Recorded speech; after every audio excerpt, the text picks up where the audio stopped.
Boston's South End grounds was home of the franchise that would eventually become the Atlanta Braves for their first 43 seasons. Over those years, 3 stadiums stood on the grounds. I brought South End Grounds 2 back to life by making a model of it out of paper. South End Grounds 2 was home of the Boston Bean Eaters from 1888 to 1893. You probably know the Bean Eaters better as the team that would eventually become the Boston Braves, Milwaukee Braves, and finally the Atlanta Braves. When the Bean Eaters built South End Grounds 2, it was their grand attempt at having the most beautiful stadium in the National League. As you can tell by all the decadent castle-like features and colorful facade, they spared no expenses, except for insurance.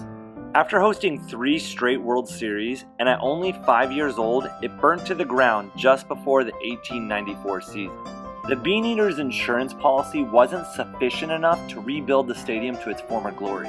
So the third stadium on the grounds was as basic as it gets, basically just some bleachers and outhouses. It just did not live up to the beauty that South End Grounds 2 had.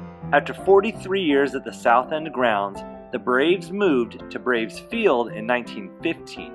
To this day, the 43 seasons they spent at South End Grounds is still the longest the franchise has called a place home.